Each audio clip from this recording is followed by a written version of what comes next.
ටැංකිය පටවාගෙන යාඩෙක ඉන්න බැහැනේ. ගින්දර පොකුරු දැවෙනවා. ඇස් දෙක ඇරගන්නට බැරි තරමට රත් වෙලානේ.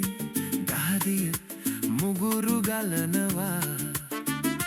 ජැතියෙන් අරන් ආව ටැංකිය දැන් බාන්නෑනේ කියලා කටත් රිදෙනවා. බර අඩුන නිසාම ලොක් ටික මම දැම්මේ නැහැනේ. චිරි චිරි ගාලා හඬනවා.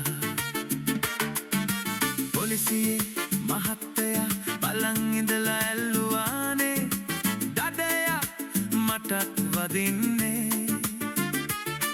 අනුකම්පාවක් නැති සේෆ්ටි මහත්තයා බැනලා කරට ගොඩ වුණේ.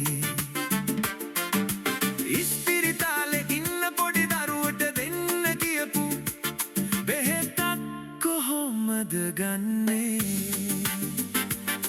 ඒ ගැන හිතාම යාඩකේ රිවස් කරා.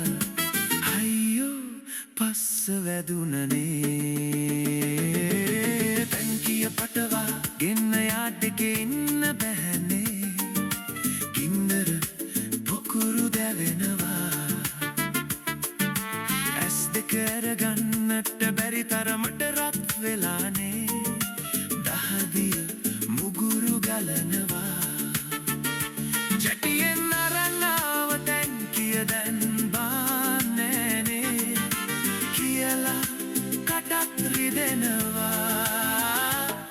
බර අඩුන නිසාම ලොක් ටික මම දැම්මේ නැහැනේ. චිරි චිරි ගාලා හඬනවා. වෙනදට හිල් බලන්න උඩ ඉන්න අපේ ඇයෝ මොකදයි හිල් නොබලන්නේ?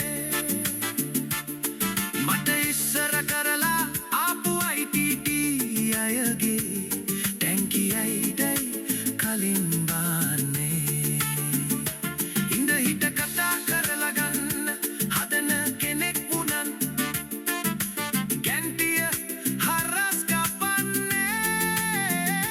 මෙහෙමත් කට්ට කාලා වැඩ කරන අපේ අයගේ බෝනස් ඇයිද කපන්නේ?